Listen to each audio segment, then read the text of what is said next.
अस्सलामुअलैकुम। उम्मीद करती हूँ कि आप सब लोग खैरियत से होंगे। आज के हमारी वीडियो का जो टॉपिक है वो है क्लास 10th के स्टूडेंट्स के लिए, जिसमें हम लोग इंग्लिश की सेंट टेक्स्ट बुक के चैप्टर नंबर 5 को डिस्कस करने जा रहे हैं, जिसका नाम है अ बैड ड्रीम, एक बुरा सपना। Chuck, chuck, chuck, chuck. The train was slowly moving out of the station. Everyone was very excited. Mr. Aziz and his family were finally on their way for a long awaited trip. इस जो first paragraph का starting है उसमें बताया गया है कि जो ट्रेन की सबसे पहले आवाज़ है चक चक चक चक, और फिर बताया गया है कि जो ट्रेन है वो फाइनली जो है वो हल्के हल्के जो है वो स्टेशन से चलना शुरू हो गई है। तमाम तर जो लोग हैं वो बहुत ही ज़्यादा खुश हैं, बहुत ही ज़्यादा एक्साइटेड हैं। मिस्टर अजीज़ और उनकी जो फैमिली है वो फाइनली जो है वो एक ट्रिप उन्होंने बहुत लंबे अरसे से प्लान की हुई थी और उस पर फाइनली जा रहे हैं।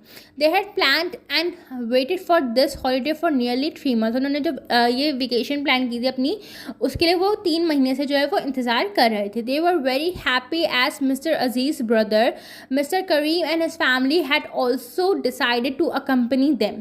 और ये लोग जो थे वो इसलिए बहुत ही ज़्यादा खुश भी थे और बहुत ज़्यादा एक्साइटेड थे क्योंकि मिस्टर अजीज़ की फैमिली के साथ साथ जो थे वो मिस्टर करीम जो उनके भाई थे उनकी फैमिली ने भी उनके साथ जाने का फैसला किया था और तमाम दोनों फैमिलीज जो है मिलाकर साथ जा रही थी।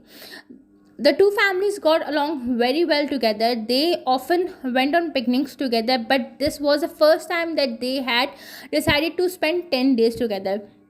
इसमें बताया गया है कि जो दोनों फैमिली से उनका मिलना जुलना आपस में जो है वो बहुत अच्छा रहा और दोनों जो है वो बहुत ही ज़्यादा खुश थे आपस में एक दूसरे के साथ।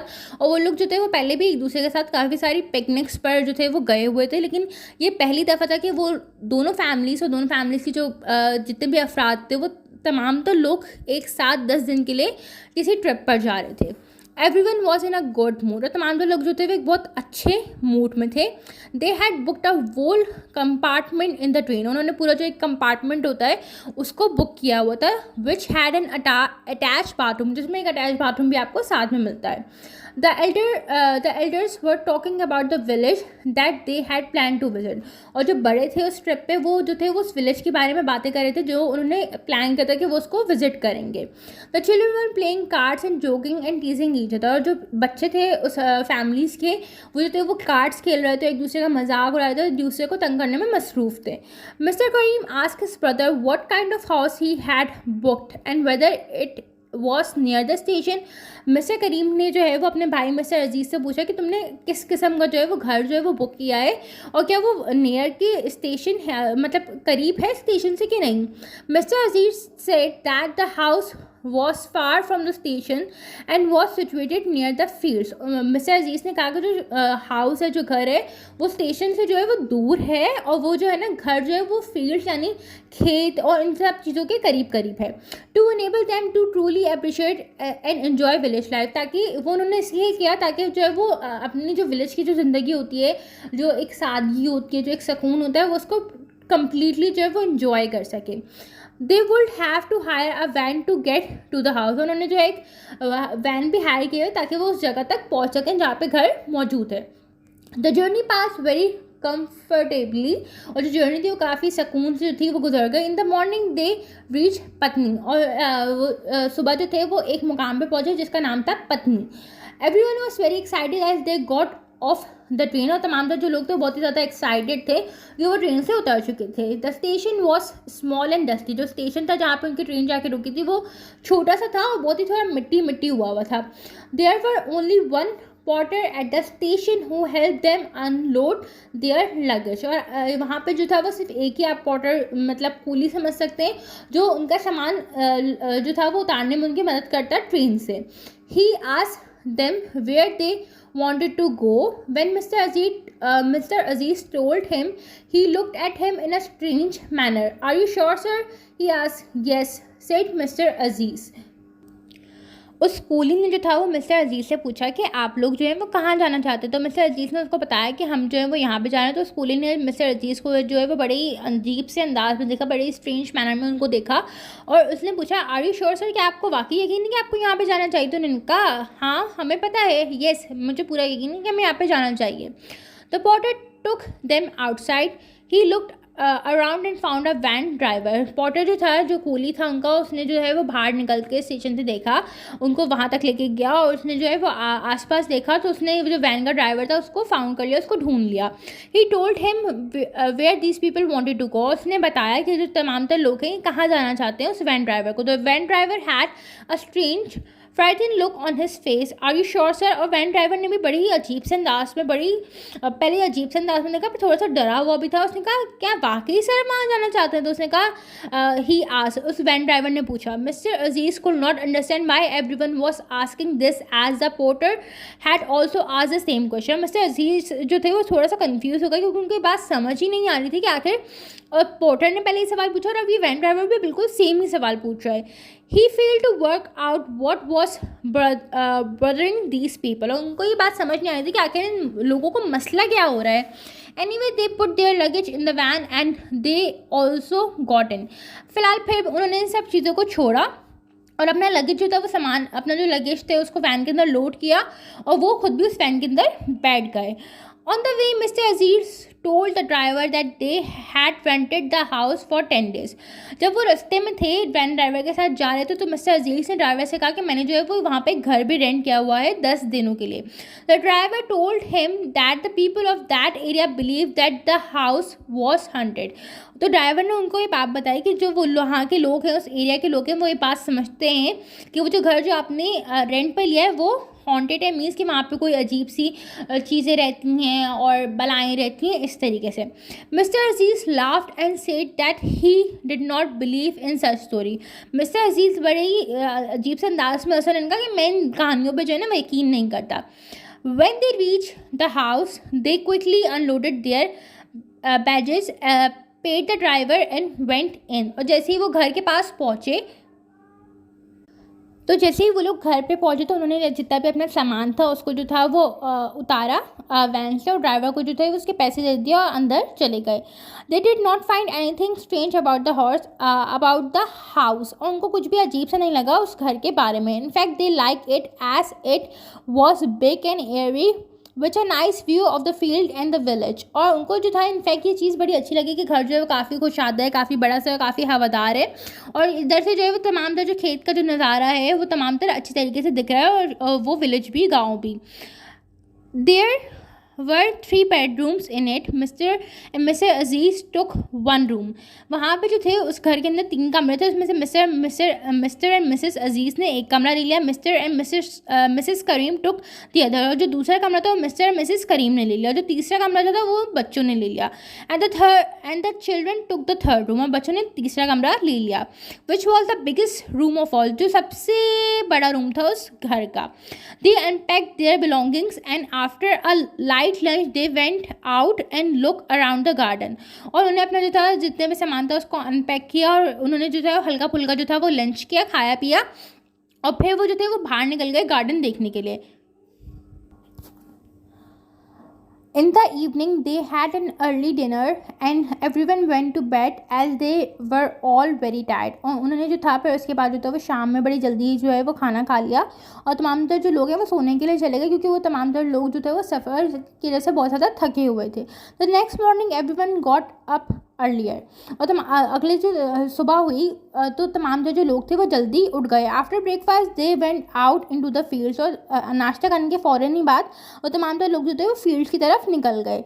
Where they met some people from the village. वहाँ फील्ड्स में उन लोगों को कुछ लोग मिले जो उस विलेज में रहते थे। When they told these people where they are living the villagers were shocked. और जब उन्होंने बताया कि वो किस जगह पे रह रहे हैं तो तमाम तर जो विलेजर्स थे, वहाँ पे जो गाँव के रहने वाले लोग थे, वो एकदम से बड़े हैरान हो गए। Some of them even told them to leave before the ghost harm them in some way. कुछ लोगों ने उनसे ये भी कहा कि आप जो है उस जगह को वक्त से पहले ही छोड़ दें, इससे पहले कि जहाँ पे जो लोग वहाँ पे जो घोस्ट रहते हैं, भूत रहते हैं, वो आपको नुकसान पहुँचाएं किसी भी किस्म का। They just laughed and told the people that there was no such things as ghost. और वो जो थे वो तमाम तर लोग हंसने लगे। उन्होंने कहा कि इस तरीके की जो भूत और प्रेत वाली जो चीज़ें होती हैं यहाँ पे एग्जिस्ट नहीं करती। द विलेजर्स स्ट्रॉन्ग एंड सेठ मे अल्लाह प्रोटेक्ट यू। विलेजर्स जो थे वो तो हैरानी से उनको कहने लगे कि अल्लाह आपकी हिफाजत करे। And so the day passed. They enjoyed the clean air of the village and fresh vegetable from the field.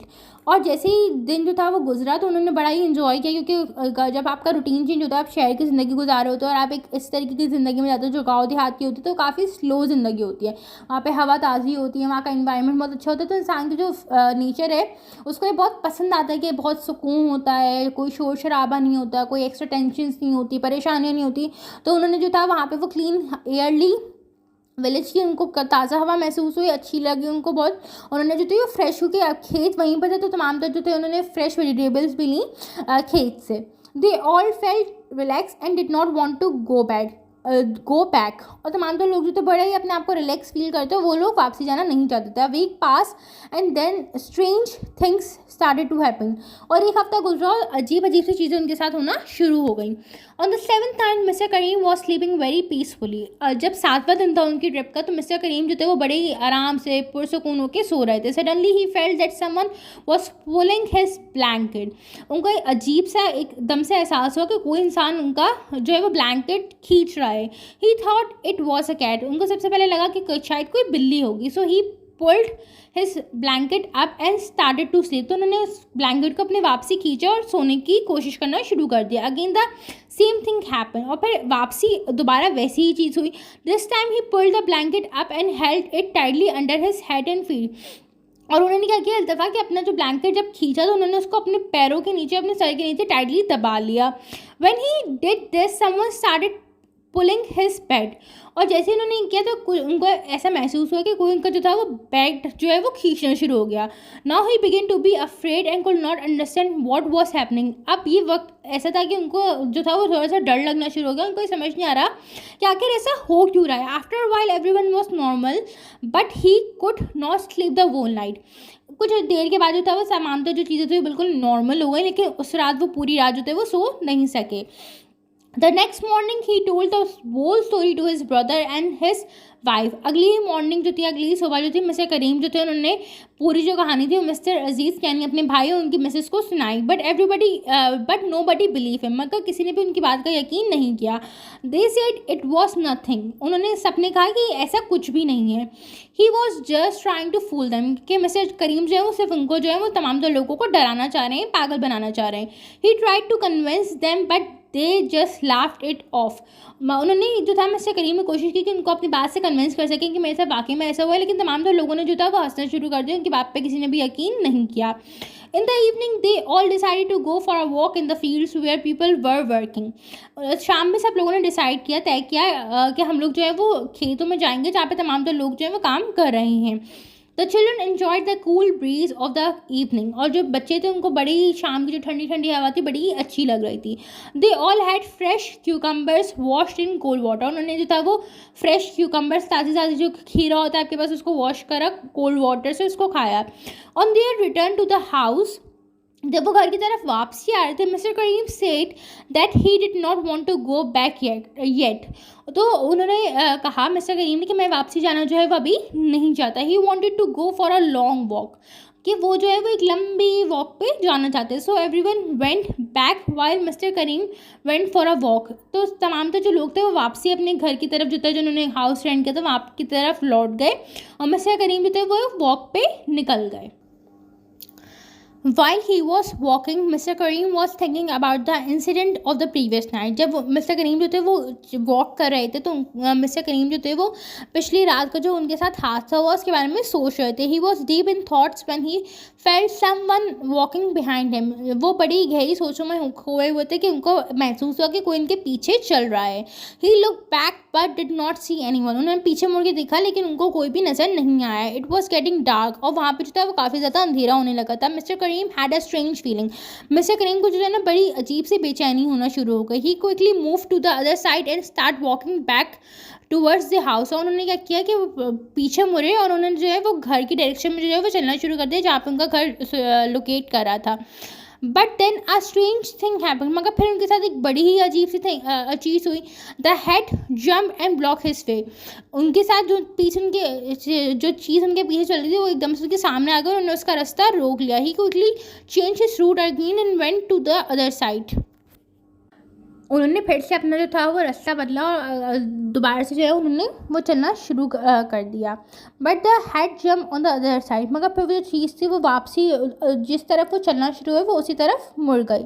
Mister Karim just did not know what to do. Mister Karim को ये बात समझ नहीं आ रही थी कि वो आखिरकार करें क्या, इस चीज़ से बचे कैसे। He was too scare to think, और वो इतने ज़्यादा डरे हुए थे कि वो इस चीज़ के बारे में सोचना भी नहीं चाह रहे थे। As he was alone and no one was there to see him, क्योंकि वो वहाँ पर बिल्कुल ही अकेले थे और कोई भी उनके साथ नहीं था कि उनको देख सके। He just closed his eyes and start running towards the house, और उन्होंने क्या किया कि जल्दी से अपनी आंखें बंद की, उन्होंने घर की तरफ जो है घर की डायरेक्शन में भागना शुरू कर दिया। After a while breathing heavily he stopped and open his eyes. कुछ देर के बाद जो थे वो बहुत ही उनकी सांस थी वो फूलना शुरू हो गई, वो रुके और उन्होंने अपनी आंखें खोली। He look back along the path, तो उन्होंने पीछे मुड़ के देखा उस रास्ते में जिस पे वो चल रहे थे। देयर वॉज नथिंग, वहाँ पे कुछ भी नहीं था। He began to walk as fast as his leg could carry him and reach the house, और उन्होंने जो था फिर बहुत ही तेज़ी से, जितनी स्पीड में उनकी टांगें चल सकती थी, उन्होंने इतनी स्पीड में जो था वो दौड़ना शुरू किया घर की तरफ, और वो फाइनली जो थे वो घर पहुँच गए।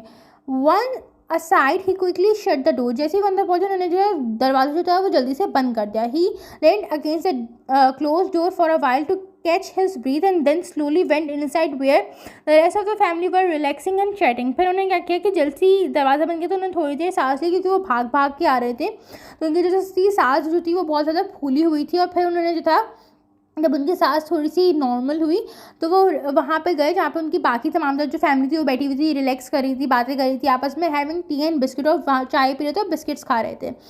When they saw Mr. Kareem with a frightened look on his face, जैसे ही उन्होंने देखा कि मिस्टर करीम जो थोड़े से डरे हुए हैं, उनके चेहरे पे जो है वो डर साफ नज़र आ रहा है। they asked him if everything was all right, तो उन्होंने पूछा कि मिस्टर करीम से कि क्या तमाम चीज़ें बिल्कुल खैरियत से हैं। तो he sat down and then narrated the whole story to them. फिर वो जो थे वो बैठे और उन्होंने तमाम जो कहानी उनके साथ तब तक हुई थी वो उनको सुनाना शुरू कर दी। Once again they all made fun of him. एक बार फिर ऐसा हुआ कि तमाम लोगों ने जो है उनका मजाक उड़ाना शुरू कर दिया और किसी ने भी उनकी बात नहीं सुनी। But and did not believe him, और उन्होंने किसी ने भी उनकी बात का यकीन नहीं किया। They said that he was allowing the village gossip to dominate his thoughts and was imagining that there were ghost. और तमाम लोगों ने उनको कहना शुरू कर दिया, फैमिली मेम्बर ने, कि जो लोगों की बातें ना उन्होंने आपके ऊपर जो है ना वो असर करना शुरू कर दिया, और इसलिए जो है ना आपकी सोच और आपकी इमेजिनेशन में जो है ना आपको घोस्ट दिखना शुरू हो गए, भूत दिखना शुरू हो गए, जबकि वो यहाँ पे है ही नहीं। On the last night of their visit, after all the children had gone to bed, Mr. and Mrs. Aziz and Mr. and Mrs. Kareem were sitting at the dining table. आखिरी रात पे उस विज़िट के जहाँ वो उन्होंने village में किया था, तो तमाम जो बच्चे थे वो सोने के लिए जा चुके थे बेड पे। मिस्टर और मिसेस अजीज़ और मिस्टर अजीज़ और उनके जो भाई थे मिस्टर करीम, उनकी जो बीवी थी वो डाइनिंग टेबल पे बैठी हुई थी, talking about their visit to the village. और वो डिस्कस कर रहे थे जो उनका विलेज पे विजिट रहा उसके बारे में। When a hair raising occurrence stunt them, और एक अजीब से जो थे उसके बाल जो थे वो अजीब से थे, जो चीज़ है ना उनके सामने आ गई, जैसे हॉरर मूवीज़ में नहीं होता कि एकदम से जो वो अजीब सी मखलूक आके सामने दिखना शुरू हो जाती है आपको, तो उस तरीके का उनके साथ एक सीन हुआ। Empty chair opposite Mr Karim chair and beside Mr. Aziz's chair was pulled out and it went in a bit as if someone had sat on the chair and pulled the chair inwards। और ऐसा हुआ कि जो खाली chairs थी जो mister करीम के chair के बिल्कुल सामने वाली थी और जो मिस्टर अजीज़ की जो बराबर वाली चेयर थी वो एकदम से थी वो अपनी जगह से हटी, जैसे कि वहाँ पे कोई बैठा हुआ था। और वो चेयर जो थी ना, जैसे हम बैठ के पीछे चेयर अपनी करते तो वैसे वो चेयर भी हुई। They could not see anyone, वो किसी को भी देख नहीं पा रहे थे except for the movement of the chair के, वो किसी को देख नहीं पा रहे थे और सिर्फ जो थी वो कुर्सियाँ जो थी वो हिल रही थी। There was no other indication और कोई भी ऑफ एनी वन प्रेजेंस, और वहाँ पे उसके अलावा कोई भी इंडिकेशन नहीं थी, मतलब कोई भी दिख नहीं रहा था, उनको किसी की भी प्रेजेंस नज़र नहीं आ रही थी। All of them just stare at each other, तमाम जो लोग थे जो चार वहाँ पे बैठे हुए थे वो एक दूसरे को आपस में देखने लगे। They could not utter a single word and they all started screaming, तमाम लोग आपस में एक दूसरे को देख रहे थे, उनकी आवाज़ भी नहीं निकल पा रही थी और वो एक दूसरे को कुछ कह ही नहीं पा रहे थे, एकदम से उन्होंने पर चीखना चलाना शुरू कर दिया। Actually Mr Karim woke up next moment screaming from the sleep, असल में हुआ ये कि जो मिस्टर करीम थे वो अगले ही जो मोमेंट था, अगले ही लम्हे में जो थे वो चिल्लाते हुए अपने ख्वाब से, अपनी नींद से उठे। He saw Mr Karim beside his bed. उन्होंने जो था वो मिसेस करीम को जो था वो अपनी बेड के बिसाइड देखा। वेक अप मिस्टर करीम, उन्होंने कहा उठ जाए Mr Karim, you better hurry, आपको जल्दी जो है वो उठ जाना चाहिए। We are suppose to be leaving now for our long awaited trip. और मिसेस करीम ने उनसे कहा कि मिस्टर करीम आप उठ जाएं, आप जो है जल्दी तैयार हो जाएं, हमें जो है वो निकलना है हमारी उस ट्रिप के लिए जो हमने इतने अरसे से प्लान की हुई है। Mr Karim was taking a bag. He astonishingly said, "We are not there already, the place of horror and horror." Mister Karim जो थे उनको 2 मिनट लगे अपने होश संभालने में। उन्होंने बड़ी हैरानी से कहा कि क्या हम वहाँ पे नहीं थे जो खौफ की जगह थी, जो खौफ की जगह थी। Mr Karim has been sleeping all night and they be waiting for him to wake up and accompany them for the trip. और मिस्टर करीम जो थे वो पूरी रात जो थे वो सो रहे थे और तमाम तो जो लोग थे वो उनका इंतज़ार कर रहे थे कि मिस्टर करीम उठें तो वो जो है वो उनको कंपनी दे ट्रिप में। It become clear now that all those horrific experience were the part of his own dream only. Mister Karim thank missus Karim to wake him off from his bad dream. और ये बात फिर साबित होगा कि जो मिस्टर करीम जो थे, जिनके जितने भी उनके साथ अब तक इंसिडेंट्स हुए थे, वो तमाम जो इंसिडेंट्स थे वो उनके ख्वाब में उनके साथ हुए थे, वो हकीकत में उनके साथ नहीं हुआ था। मिस्टर करीम ने जो था वो उठने के बाद फिर मिसेस करीम जो थी उनका शुक्रिया अदा किया कि तुमने जो है वो मुझे मेरी जो है वो नींद से उठा दिया और मैं इतना बुरा जो था वो सपना देख रहा था। तो इस कहानी का पस मंजर ये निकलते हैं, समरी ये होती है कि मिस्टर करीम जो थे वो उनकी सोच में तमाम तरह चीज़ें थी, ऐसा उनके साथ हकीकत में नहीं हो रहा था। और तमाम जो चीज़ें जो वो सोच रहे थे या उन्होंने सुनी थी तो वो तमाम जो चीज़ें उनके साथ वैसी उनको नज़र आ रही थी, जबकि ऐसी हकीकत में नहीं था। तो उम्मीद करती हूँ कि आप लोगों को मैंने जो ये चैप्टर समझाने की कोशिश की आप लोगों को समझ आया होगा। अगर इसमें कहीं कमी पेशी रह गई हो तो उसको माफ़ कर दीजिएगा। अपना फीडबैक मुझे ज़रूर प्रोवाइड करें ताकि मैं अपनी क्वालिटी इंप्रूव कर सकूँ, अपनी वॉइस को इम्प्रूव कर सकूँ, अपने समझाने के तरीके को इम्प्रूव कर सकूँ। काइंडली अपना फीडबैक जो है ना वो ज़रूर दिया करें और आगे के लिए अपना ख्याल रखें। इंशाअल्लाह ताला जो है वो अगले वीडियो में जल्दी अपलोड करूँगी। आप लोगों से फिर मुलाकात होगी। फ़ी अमान अल्लाह। अल्लाह हाफ़िज़।